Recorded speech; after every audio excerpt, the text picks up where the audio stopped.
Nkosi. Ngwenyama.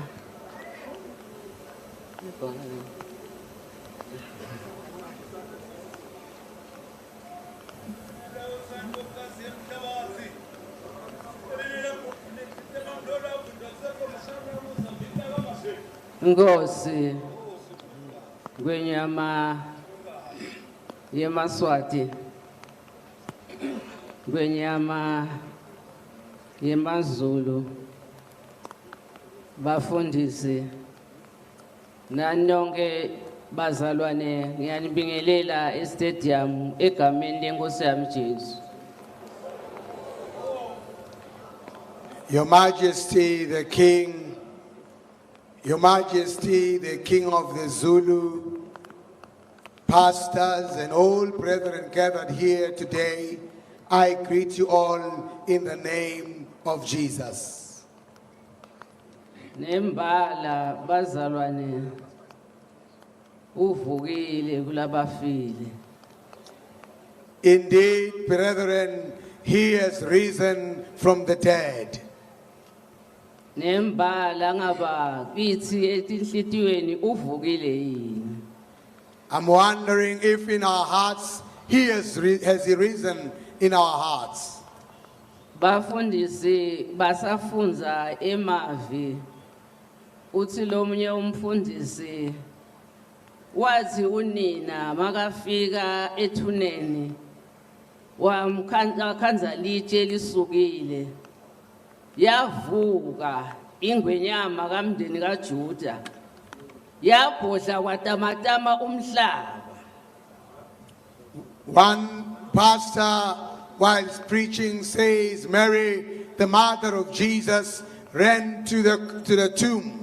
And he found that he had risen and he had rolled. And in that roll, there was an earthquake. Bazalwane kunemavila la khuluma emavila lapha encwadzini yemakhosi ekuqala kodwa sehluko 22. I'm reading on the book of 1 Kings chapter number 22. Akhuluma ngemakhosi lamabili. The word speaks of two kings. Inkosi lenye yaka Israeli lenye yamaJuda. One was from Israel and the other was from Judah. Inkosi yaseJuda yesuka yahamba yaya enkosini yaka Israeli. Yefika yakhanza inkosi yaka Israeli ibithe induna tayo ngekuthi kwakhona indzawo leyayisele eSiriya. The king from Judah paid a visit to the king of Israel, and upon arrival he found that there was a great meeting that was going on there pertaining the Samarian place. Isafika lenkosi yakhanza lenkosi yaka Israeli iphishanekile inenjongo yekuthi funa kuyawulwa nenkosi yaseSiriya. The king of Israel wanted to go and make war with the king of Syria. Yabe seyayicela lenkosi yakaJuda ukuthi ihambe nayo iyokulwa lempi. He then invited the king of Judah to go and fight this battle. Lenguthanza ko bazalwane la akhanza ukuthi lenkosi yemaJuda la yona inekuhlakanipha lokuthide. What I liked is that the king from Judah had greater wisdom. Ahabi inkosi yaka Israeli yayide kuhlakanipha lokuthide yona yayengakayi kuyofuna kuhlakanipha kuNkulunkulu. Ahab, on the other side, had no wisdom because he had not sought guidance from the Lord. Kwaja lenkosi yaseJudiya yase yamcela Ahabi ukuthi ake ukale ubude kusimakaze ukuthi ungaya yini kuyabahlasela le. The king of Judah advised the king of Israel to inquire from the Lord if it was okay to set battle against Syria. Lithi ke leli vibazalwane wase ubita abaprofeti. The word says prophets were invited. Befika abaprofeti bathi hayi inkosi ungahamba vele utawuhlasela unqobe ubuye nalo lelive. The prophets that prophesied said, yes, indeed, you may proceed. You will be victorious in battle. Kodwa ngekuhlakanipha kwenkosi yaseJuda yathi hayi kude ini lomunye umprofeti. In wisdom, the king from Judah asked a question, is there not one other prophet that we may inquire from? Wathi ke yena ke awu ukhona mane akaprofeti lokuhle ngami. And the king of Israel said, yes, we do have, but he never prophesies any good concerning me. Wathi konke la profetako profeta lokubi ngami ngiyamenyanya aseyamkhuta lenkosi lezi hayi asukusho lokho. He says every time he prophesies bad concerning me, and I hate him. And the king of Judah cautioned the king not to say so. Emva kwaloko bazalwane yase yahamba ithumela induna yayo ukuthi ayimlanze. A messenger was then sent to fetch this prophet. Hey bazalwane ungathi sisahamba endleleni singaqala sitifune kuqala kuthi nembala sihamba yona yini indlela lekhaya ezulwini sihamba yona yini indlela lesilayelwe ngisimakathe ngoba lenkosi le laba profeti bafike bayidukisa nayo yangaboni mayibuta lena ukuthi awufune lomunye ngoba kusho ukuthi yayine kuhlakanipha lokuthide ibona lena ukuthi lela siya khona singeke sibuye. It will be good that in our walk in the Lord we may from time to time inquire from the Lord, because it is evidently clear that these prophets that had spoken were indeed deceiving the king, leading the king astray. And upon inquiry, it was then found out. It is important that you as a child of God, you must inquire from the Lord from time to time.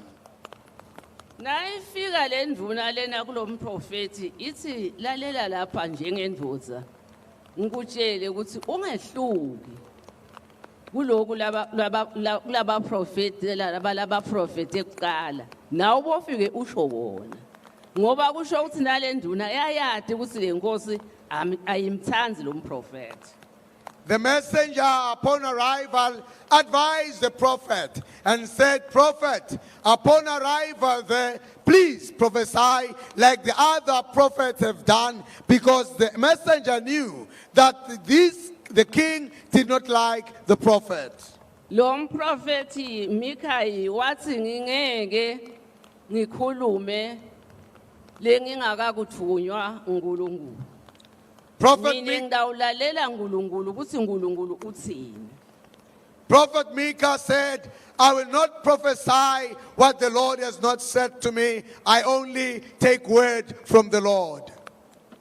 Lithi leli vibazalwane nembala wahamba makafika wafike naye waprofetha lokuprofethwe ngilaba labanye baprofeti lokusho ukuthi lo mprofeti bekamhlola ukuthi ahlola lenkosi ukuthi nembala itamemukela yini njengoba vele la yakuprofethe yena ayikwemukela. Upon arrival, the prophet prophesied just exactly as the others had prophesied before him. This he did to test the king, to see if the king would receive him, as from other times he had never received him as a prophet. Konja inkosi yaka Israeli bazalwane yathi lokhu lokuprophetha uprofetha lokhu ngiko yini lokubuya kuNkulunkulu ngoba kusho ukuthi kwafika uNkulunkulu wamembulela ukuthi akusiko la prophetha. When he finished prophesying, the king of Israel asked him, "Is this the word from the Lord? Because I think the Lord had revealed to the king that this is not the word from the Lord." Lo mprofeti ke bazalwane lithi lelivi wase uyamtshela so umtshela lokhu lokukhulunywe nguNkulunkulu uthi lapha ngibona bantu bakho entsabeni abanemelusi. The prophet then said, "I will prophesy as sent by the Lord," and said, "I see the people scattered without a shepherd." Makakuva lokho wathi enkosini yakaJuda wathi uyamuva ke ngikutshelile ukuthi lona akaprofeti ngaso sonke isikhathi uprofetha lokubi ngami. Upon hearing this, the king of Judah turned to the king of Israel and said, "Do you see, as I told you, he never says good about me." Bazalwane ungathi uNkulunkulu singamfuna singafuni tindoda semhlabeni ngoba tindoda semhlabeni bazalwane diphelela la emhlabeni. Lo mprofeti lo abeka khuluma naNkulunkulu akhulume lokhu lokukhulunywe nguNkulunkulu abeka ngangabadi athi noma ngahamba ngiyofaka estoksini kodwa ngidawukhuluma lokhu uNkulunkulu angithume kulo. I wish we could always seek for what God has said in our lives, because this prophet would always say what God has said to him. Lamhla bazalwane kuthiwa kuneba prophet asathi noma liqiniso labanye bathi bayathwala bethe batos prophetha sithi thine kungiko.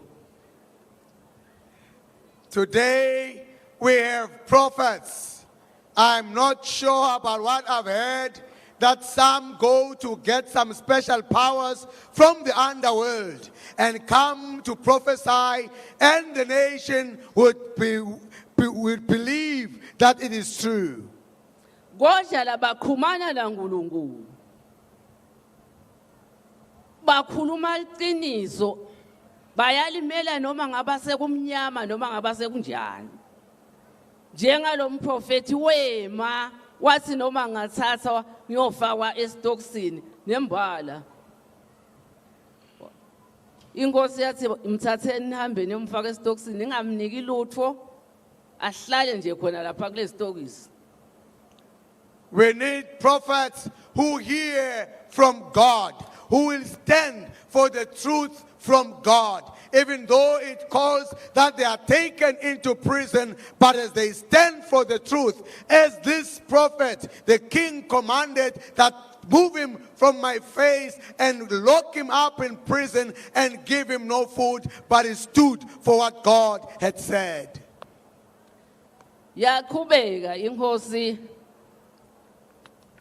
yalungiselela impi yayo yathi enkosini yakaJuda yathi wena utawugqoka ingubo takho tebukhosi mina ngeke ngitigqoke letami ndawufaka nje ingubo bese ngiyangena sesiyahamba mina ndawungena emkhathini wala mabutho. The king of Israel then said to the king of Judah, "Let us go. You will wear your royal robes, and I will be like a civilian and join my army to war." Kodwa lokushiwo ngisimakazi akujiki. What God has said will never change. Basahamba endleleni yahlangana impi. As they went to war and the fight began. Impi yaseSyria yabona lenkosi yaseJudea ukuthi hawu nangu vele nayi lenkosi. The Syrian army saw the king from Judah. Base mabasi bayihlasela yabaleka yakhala base bayibona ukuthi hayi akusiye lo. As they attacked the king of Judah, running away, crying to his God, they realized this is not King Ahab, it is the king from Judah. Kuyefika kimi ngikhumbula Davidi makaya ushaya lesikhwaga. Kuthi walithatha lelitshe laqonza lathi ngco. I'm reminded by David when he was fighting Goliath, the stone he threw went straight for the forehead. Lo munye wala mabutho aseSyria athatha butshoki baqonza emkhathini wala mabutho wathi ngco enkosini yaka-Israyeli. One of the soldiers from the Syrian army took his bow and arrow and shot it randomly. And as it flew, it went straight for the king of Israel. Hey bazalwane, ungathi uNkulunkulu makakhulumile singamlalela. I wish Uma that athi uNkulunkulu ungayi le mlalele.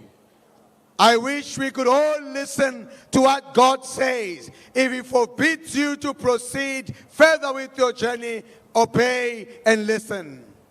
Ngoba kukhona abaprofeti bemanga. Masifunza umbhalo.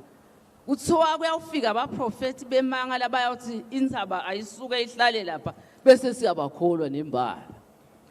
The Bible tells us that in the last days there shall be false prophets who will prophesy and we will listen to them. Kodwa mawungakamfuni uNkulunkulu ube neliso lebuNkulunkulu ngoba uma lenkosi beyimfunile uNkulunkulu inaye ngayanga le ekufeni. If the king of Israel had hearkened to the advice from God, he would have taken leave from what the Lord has said and not go into his own death. Ngikhumbula bazalwane bantwana baka-Israyeli mabaphuma eGibhithe bahamba. Uthi uNkulunkulu nihambe iminyaka solo nihamba. Iminyaka lenge-40. Nyaloke sengidawunika imana. Sengidawunika ukuthi nibe nemfuyo, nibe nesiliva, nibe negolide, nibe nako konke. Uthi kodwa ningabe bese nithina senikutholile lokhu, nibe seniyangikhohlwa seniyakhukhumuka. I'm reminded after the children of Israel were led by the Lord for 40 years in the wilderness, and God began to tell them that where I am leading you, you shall have plentiful of flocks and gold and silver. And when you have achieved all those things, do not forget the Lord your God. Masi lapha bazalwane stofuna lunyawo lwaJesu. As we are gathered here today, we are seeking the right path for us where Jesus leads us. Kufuna sihambe ngelunyawo lwaJesu. We must follow after the footsteps of Christ. Kufuna simfune Jesu simfunisisise. We must seek for Christ and diligently seek after Him. Mawusangakamtholi ke mzalwane hamba lamuhla umfune. If you have not received Him, today I urge you, find Him today. Ngoba mawutawuthi ngidamfuna kusasa awulathi lakho ukuthi udaba kusasa ukhona yini. Because if you will postpone this moment, you don't know what tomorrow holds. Lapha bazalwane nayi ingoma lehlatshelwako leyithi liwelela lelizemi. The song that we just sang, which says, my ex-head has fallen right here. Kukhona lelesibolekwe kona. There is something that has been borrowed to us. Masafikile umnikati ukuthatha noma ngangisiphi isikhathi. The owner can take it anytime. Utaba wena ke uthi kusasa uyathi uthi utakuthatha nini. You will be busy postponing, yet you do not know when your day shall come. Hawu bazalwane nami ngidawunweba kanzi bafundisi bashide ukuthi awusikhathi sesihambile. Vele sesihambile isikhathi bazalwane. Bengimane ngibeka nje nami bafundisi bashumayele sivile. Bisolalela vele bafundisi. Sebamane bathi nje nathi asihlephune. Bafundisi sesihlephunile. Nami sengihlephunile bazalwane. Izithe inkosi yakaZulu isinika umphako.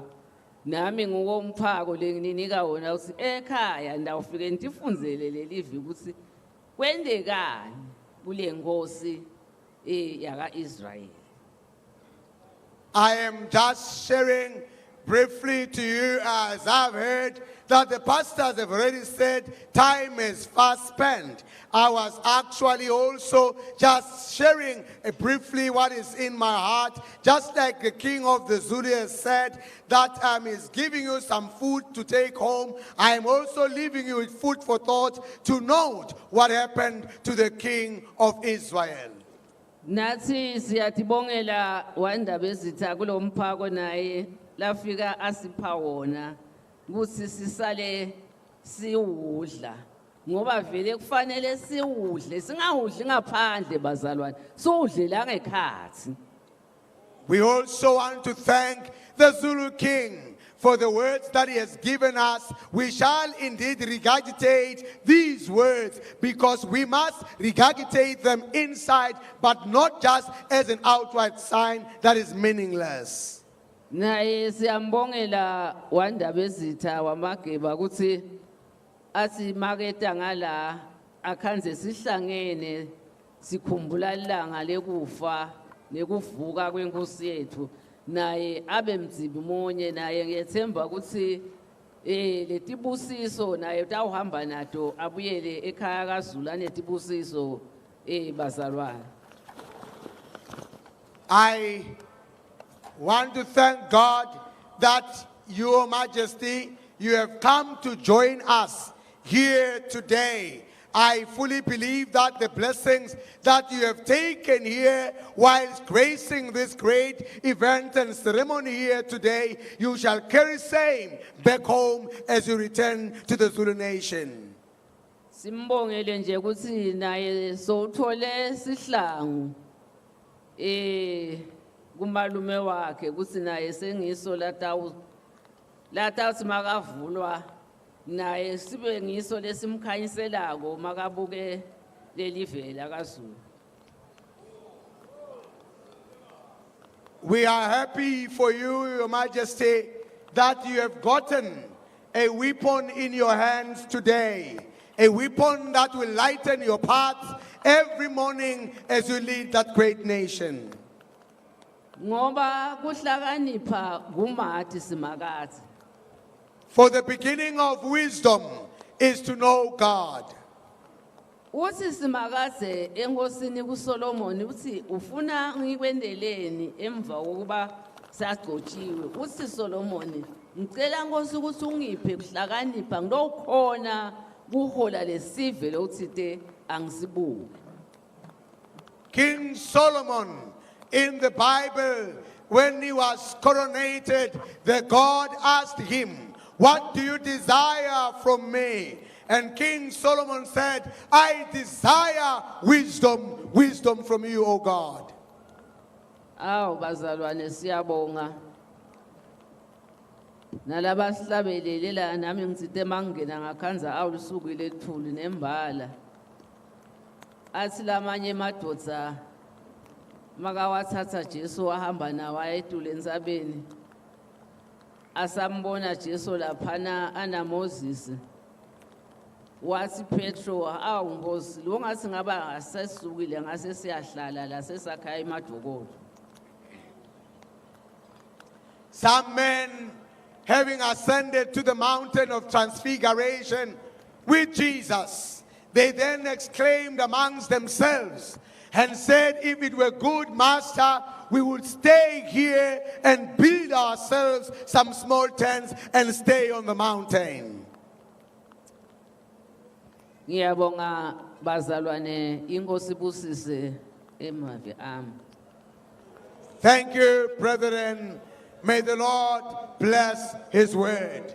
Ngos, Dovgas, Mhlegas. Hey.